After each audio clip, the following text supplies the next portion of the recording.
The yellow notice was taped crooked across Dad's front door, covering the peephole like they didn't want him seeing who'd left it. Notice of violation, immediate payment required. Property, 412 Sycamore Lane. Violation, brass height exceeds 6-inch maximum. Fine, $1,200.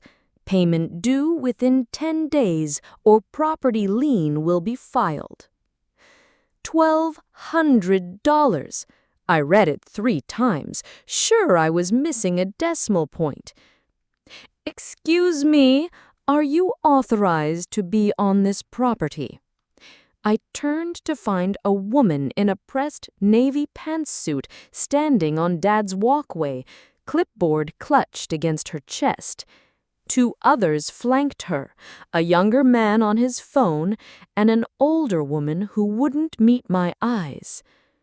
I'm Jim Watson. This is my father's house. Her smile could have frosted windows. I'm Linda Morrison, HOA president, and you're removing an official notice. This notice says you're finding my 82-year-old father $1,200 because his grass is 2 inches too tall. 6 3/4 inches, actually. I measured it myself. She tapped her clipboard. The rules are quite clear. 6 inches maximum. He's been in the hospital for 2 weeks, emergency heart surgery. That's unfortunate. Her tone suggested it was anything but. However, homeowners are responsible for maintaining their property regardless of personal circumstances, should have arranged for lawn care. The younger man looked up.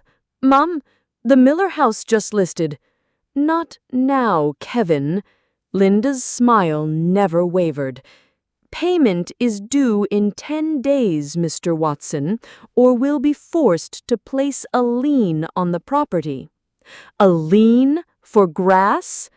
For violation of community standards. She pulled out a business card. I'm also a real estate agent. If your father decides selling would be easier than maintaining the property to HOA standards. The hospital smells still clung to my clothes. I'd been sitting beside Dad's bed just 5 hours ago, watching monitors beep, promising I'd check on his house. He almost died, I said quietly. The bylaws don't have exceptions for almost. She checked her watch. I have 3 more violations to document today. 10 days, Mr. Watson. Cash or certified check only. She turned on her heel, her entourage following. The older woman glanced back once, something like sympathy flickering across her face before she hurried after Linda. I looked at Dad's house, everything perfect except the grass, growing wild at 6 3/4 inches, like it didn't know the man who'd tended it for 15 years was fighting for his life 40 miles away. Where are you watching from? I bet some of you have your own HOA horror stories. Drop a comment below, because this is just the beginning. My name's Jim Watson. I'm 58 years old, been an electrician for 30 years, and until 2 weeks ago, I thought HOAs were just annoying people who complained about mailbox colors. I was about to learn exactly how wrong I was. Jim, that you? Tom Bradley was walking across the adjoining yard, concern etched on his weathered face. Tom had lived next door since Dad moved to Pine Valley Estates 15 years ago, right after Mom passed. Hey, Tom, I held up the yellow notice. You know about this? His shoulders sagged. I tried to mow it for him, Jim, soon as the ambulance took him. But Linda showed up with that clipboard. She stopped you? said only licensed lawn services were allowed to maintain other people's property. Insurance liability. Tom shook his head. I've been mowing lawns 40 years, but apparently helping a neighbor could get me sued. We sat on Dad's porch steps. Your dad was doing well until about 3 months ago. Little things, forgetting mail, leaving the sprinkler on. I was keeping an eye on him. What happened that day? He was trying to mow in 95-degree heat. I told him I'd do it later, but you know how he is. I did. Stanley Watson never asked for help, never wanted to be a burden.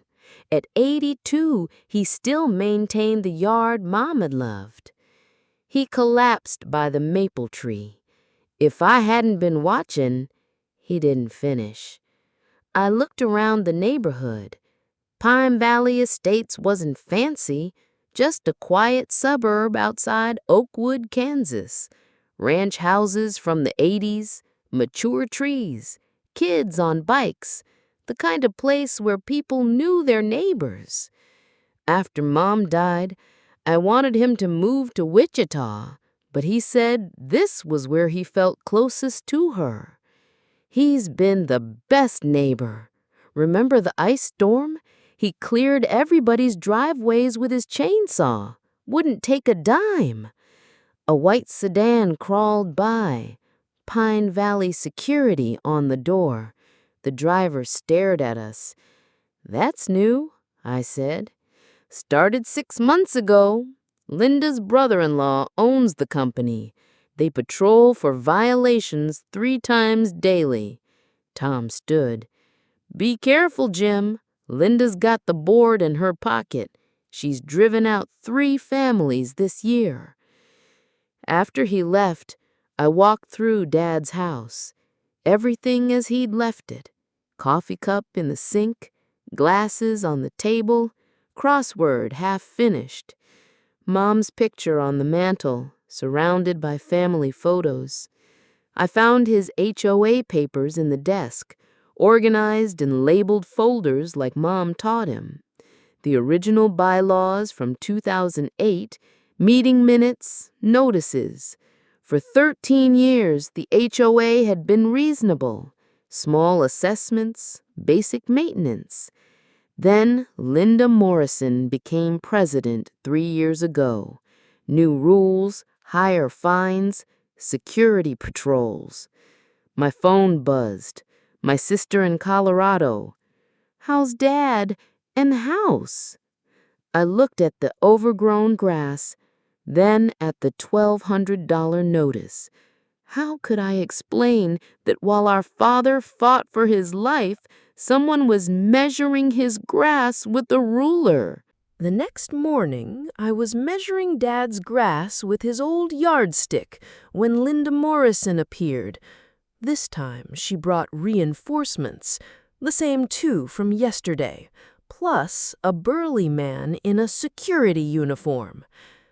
Mr. Watson, she consulted her clipboard, I see you haven't addressed the violation. I'm going to mow it today. Any lawn maintenance must be performed by approved services. She handed me a list. The cheapest was $150 per cut, with a $300 assessment fee. My mower is in Dad's garage. I'll have it done in an hour. That's a liability issue. Rick, the security guard stepped forward. Rick Donovan, Pine Valley Security. If you operate power equipment without authorization, I'll document it as an additional violation. This is my father's property. It's HOA-governed property, Linda corrected. Article 7 clearly states, Mom, we need to go. The Patel showing is in 20 minutes. Linda's smile tightened. Kevin handles my real estate appointments. We're very busy helping residents transition to more manageable housing. The older woman from yesterday hung back, clutching a folder. She kept glancing at me nervously. "Janet, the violation history." Janet hurried forward. "3 warnings, Miss Morrison. Verbal warnings on the 5th, 8th, and 12th. While he was in the hospital? Violations don't pause for personal issues," Linda said. "Your father has been problematic for months. Grass height, visible trash cans, newspapers in the driveway past noon." Rick stepped closer, hand on his citation book. "Should I document the unauthorized measurement activity?" "Not yet." Linda studied me. "Mr. Watson seems reasonable. I'm sure he understands that fighting this will only result in more fines. Daily violations add up, $75 per day, compounding." "That's not in the bylaws I read." "You must have an old version. We updated them last year. Janet, give him the current copy." Janet fumbled with her folder, papers scattering. As we bent to collect them, she whispered, "I'm sorry about your father. This isn't right." "Janet," Linda's voice cracked like a whip, "we have appointments." They left in a black Escalade with Morrison Realty making dreams reality on the side. Rick's security vehicle remained parked across from Dad's house, engine running. Tom appeared at the property line. "Saw the show. You okay?" $75 a day now, says the bylaws changed. Special meeting last year. Only 20 people showed. Linda called it at 7 a.m. on a Tuesday. That's legal? Technically, she buried the notice in a newsletter about the summer picnic. "Tom, you said she's driven out 3 families. How?" "Fines. The Johnsons got hit with 2,000 in violations. The Garcias spent more on lawyers than fines. Finally sold to Morrison Realty, 20% below market." The pattern was clear, but knowing it and proving it were different things. That afternoon, I spread Dad's HOA documents across his kitchen table. The original bylaws from 2008 were clear. First offense for lawn height was a warning. Second was $50. Third was $100. Nothing about $1,200 fines. A knock interrupted me. A woman in her 60s stood at the door holding a casserole dish. "I'm Susan Martinez from across the street. Thought you might need a meal." "That's kind. Come in." She glanced at Rick's security vehicle before entering. "How's Stanley?" "Stable. They're hoping to move him out of ICU tomorrow." "Thank God." She set the casserole down. "Did Linda find him?" $1,200. Susan went pale. "Oh no, not again." "Again?" She looked around nervously. 8 months ago, they fined me $800 for a bird feeder. "A bird feeder?" "Said it attracted pests. I've had it 10 years. Your mother loved watching the Cardinals." Her voice cracked. "I'm on Social Security. $800 meant eating ramen for 2 months. Did you fight it?" "How?" Linda had 3 board members testify they'd seen rats. Lies, but what could I prove?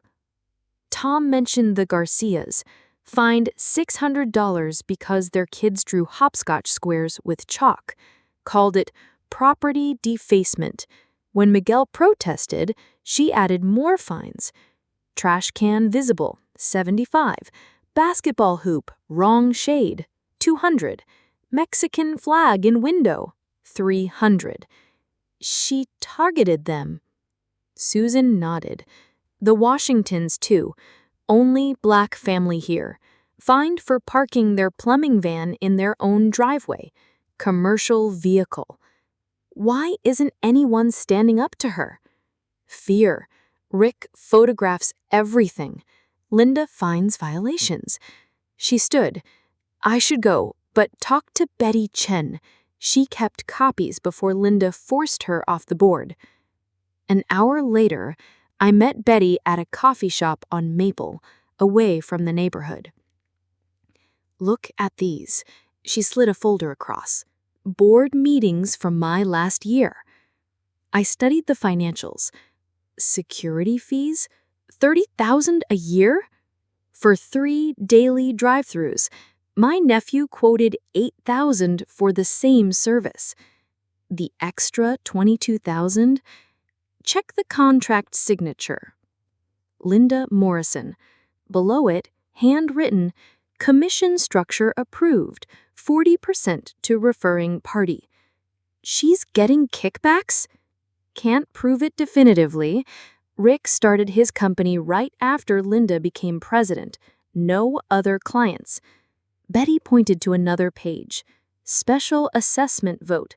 20 votes out of 200 homes gave her power to levy fines up to $5,000 without board approval. That's legal? Barely.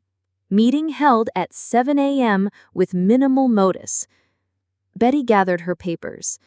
Linda's smart, stays just inside the law, but she's getting greedier.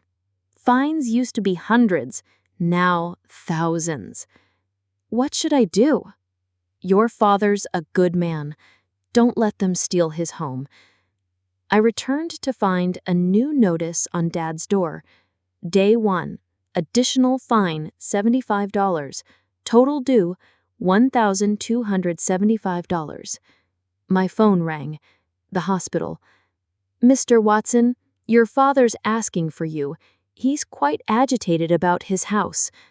My stomach dropped. Somehow he knew. I rushed to the hospital. Dad was propped up in bed, more alert than he'd been in days. Jim, Tom called. That Morrison woman is causing trouble? Dad, focus on getting better.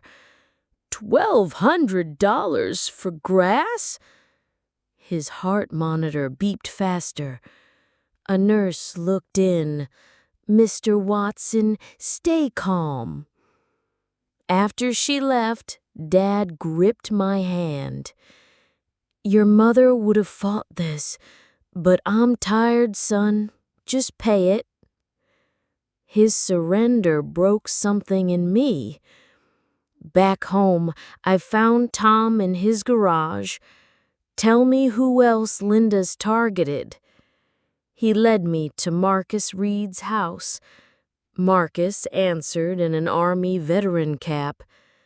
She fined me $300, said my flag was too large. Been flying it 20 years. He smiled grimly. I told her to take me to court. She backed down, but found other violations. Would you testify? Got a pension to protect. Ask me when you have a plan. We visited 6 more houses. Pattern was clear. Elderly, minorities, single parents hit hardest.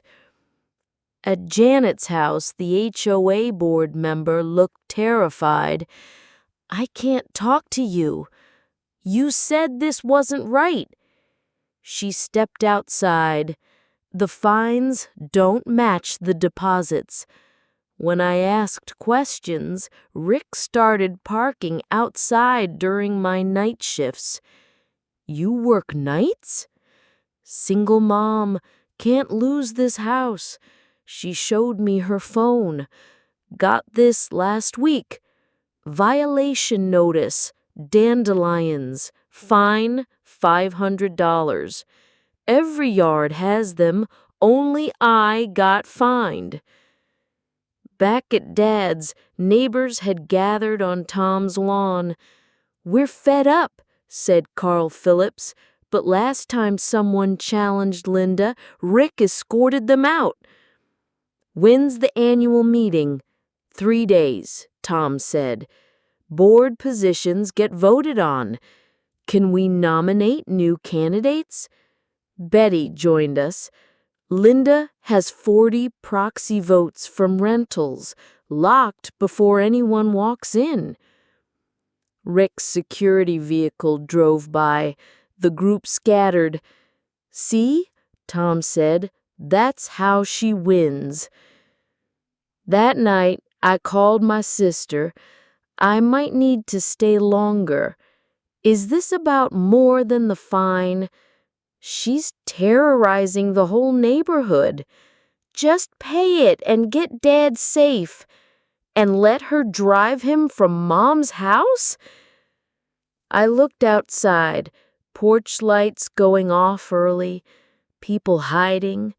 3 days until Linda cemented another year of control. Unless someone gave them a reason to show up. The next morning, pounding on Dad's door woke me.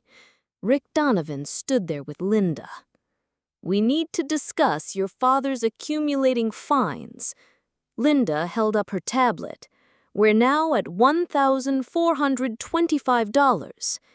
It's been 2 days. $75 per day plus a processing fee." She smiled. "However, Morrison Realty has a cash offer for this property, $340. I knew Dad's house was worth at least $400,000. No. Rick, document the property condition." Rick circled the house with his camera. Mailbox faded, paint showing wear, driveway crack. Each a separate violation, Linda added. "Shall I calculate the total?" After they left, I found a petition taped to the door. "Emergency vote to place lien on 412 Sycamore Lane." Tom appeared. "Linda called an emergency board meeting, tomorrow, 5 p.m. While everyone's at work?" "Exactly." That afternoon, the hospital called. "Your father's had a setback. Blood pressure spiked. He keeps asking about the house." I rushed over. Dad was pale, oxygen mask on. He pulled it down. "Tom told me about the lien. Your mother loved that house. I won't let them take it." The doctor pulled me aside. "This stress is affecting his recovery." Back home, Marcus Reed waited on my porch. "Heard about the meeting. That's how she got the Washingtons. Lien approved while they were at work." "What happened?" "Forced to sell within 60 days. Guess who bought it?" He handed me a beer. "Jim, I've got buddies from the VFW. We could attend." "I thought you wanted to protect your pension. Sometimes you gotta stand up." That evening, Betty Chen called. "Jim, I found something. Linda never filed proper paperwork for emergency authority. That vote needed 2/3 of homeowners, not just board members." "You're sure?" "I have the statute. She's been operating illegally for 2 years." "Would you testify?" "At the annual meeting, not before. I need protection until there's support." The next day, I tried attending the emergency meeting. Rick blocked the door. "Board members only." Through the window, I watched Linda present to 4 board members. Janet sat at the end, staring at her hands. The vote? 4-1. Janet dissented. She emerged in tears. "They approved it. Lien gets filed Monday if unpaid." Linda followed, triumphant. "You have until Monday, cash or certified check. Or we begin foreclosure for the community's good." Monday was 4 days away. The annual meeting was Sunday. 1 day to make a difference. Friday morning, I sat at Dad's kitchen table with everything I'd gathered. Violation notices, financial discrepancies, witness statements. It wasn't enough. "We need more people at that meeting," Tom said. "Linda's counting on low turnout." "How do we get them there?" "Show them they're not alone." While Tom made calls, I drove to the courthouse. The clerk, Doris, pulled the HOA's documents.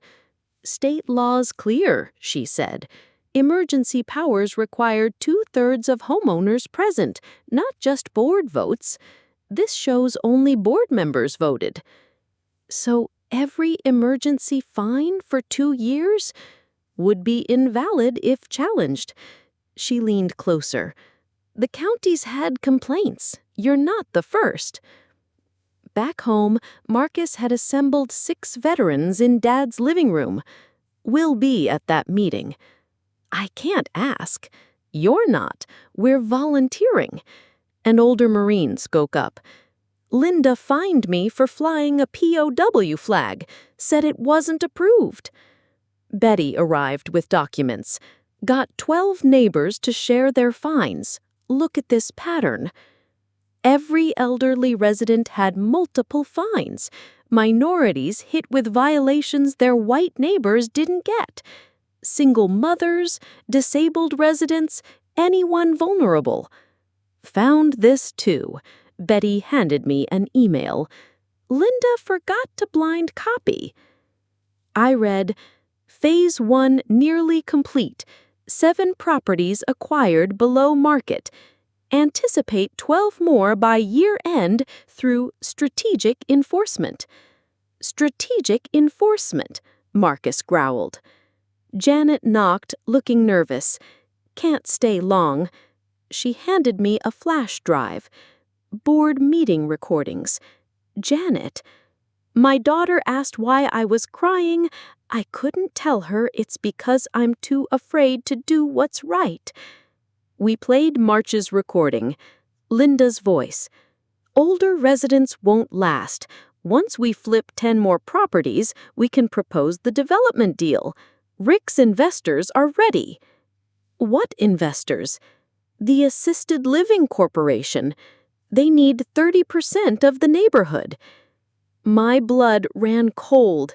She's forcing people out to sell to developers. Saturday, Tom and I knocked on doors.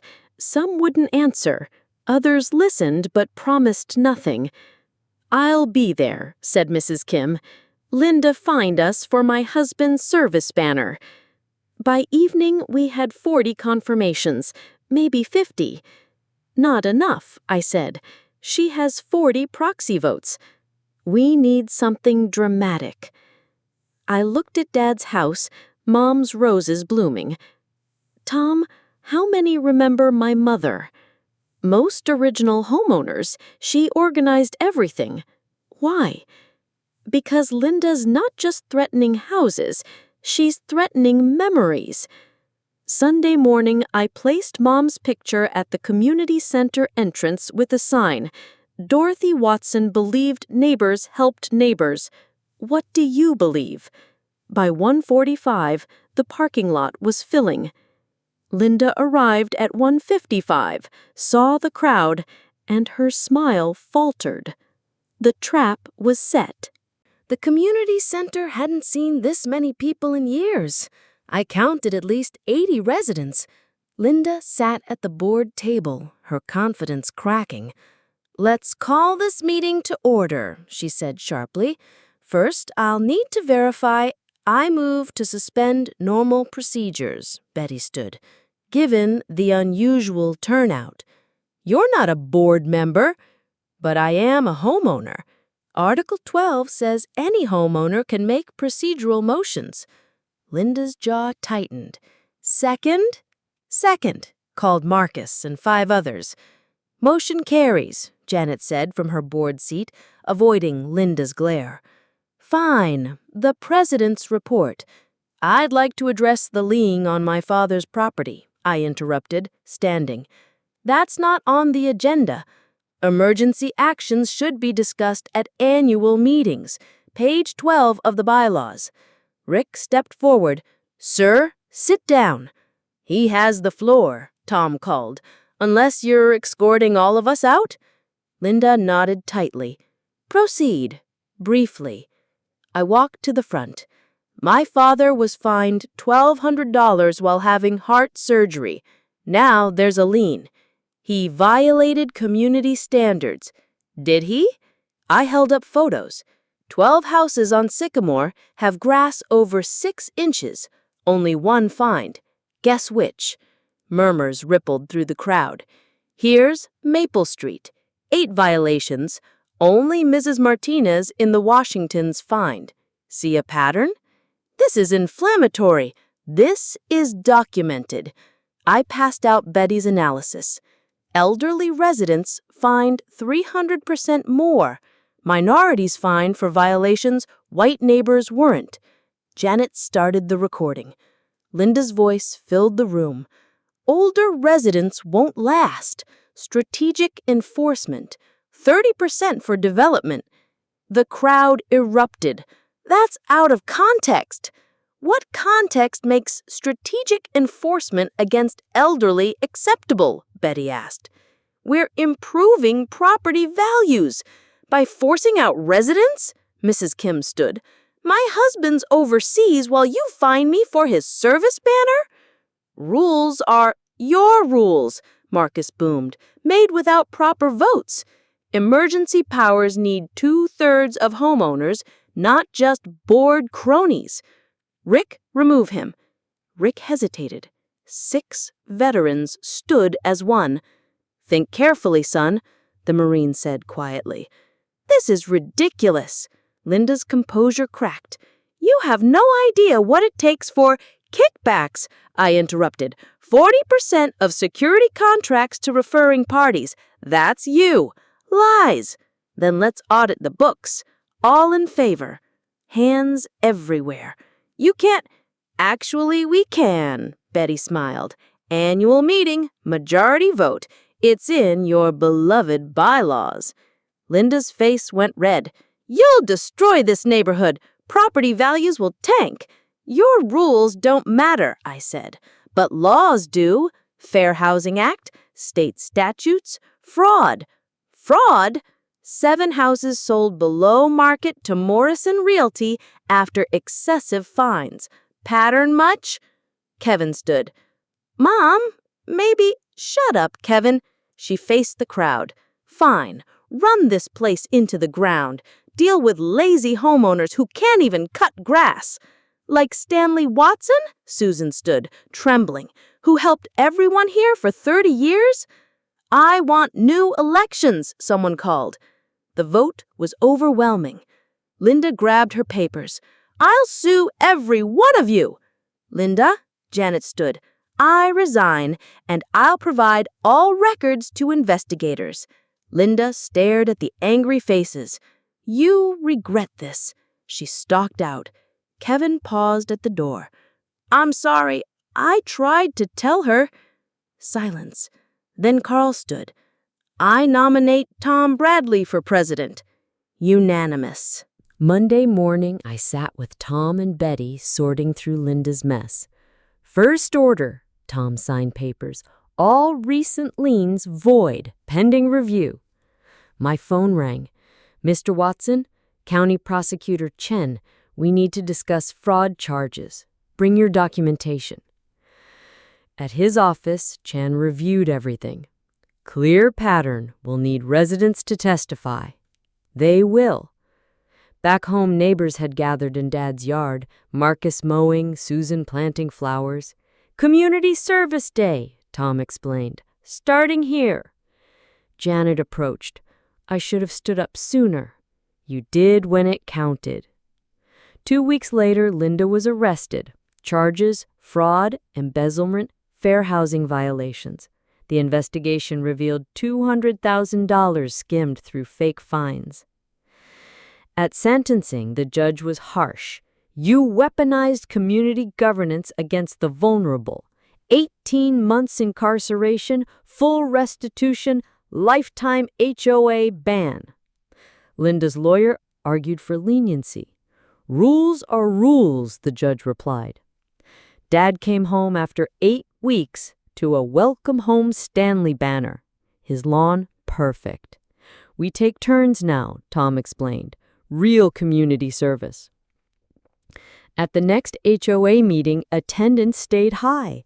Betty proposed an emergency fund for residents facing hardship. Unanimous approval. Kevin Morrison found me afterward. I'm sorry about my mother. Closing her firm, starting fresh elsewhere. A year later, Pine Valley won a state community award. Dad accepted it. Communities aren't about rules. They're about neighbors helping neighbors. Property values rose 15%, not from forcing people out, but from people wanting in. Dad's grass grows exactly 5 3/4 inches now. We measure it Sundays, laughing. Still worried about rules? I asked. Just one rule now. Be a good neighbor. Sometimes the smallest battles reveal the biggest truths. Pine Valley learned that together. Linda? She measures her days in a different yard now, one with higher fences. So that's how 2 inches of grass nearly cost my 82-year-old father his home, and how a neighborhood remembered what community really means.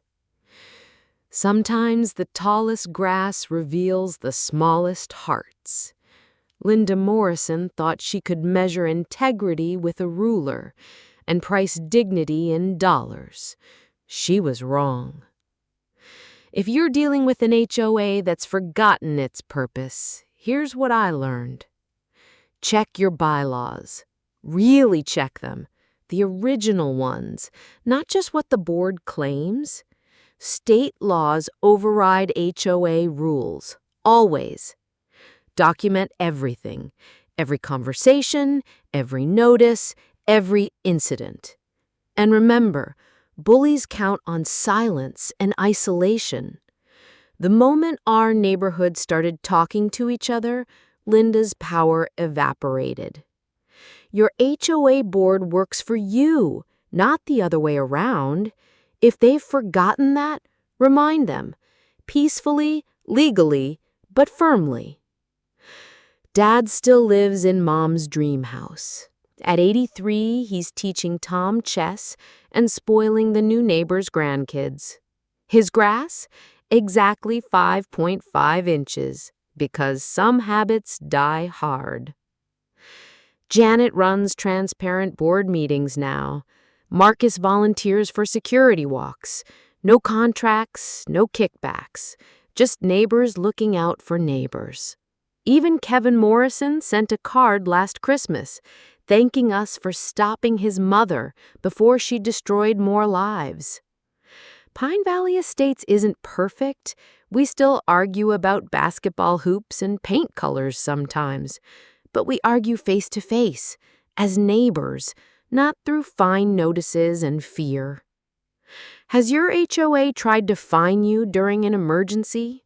Targeted you for who you are instead of what you've done? Share your story below. Sometimes knowing you're not alone is the first step to standing up. Because here's the truth. HOAs were meant to help communities, not hunt for victims. If yours has forgotten that, maybe it's time for a reminder.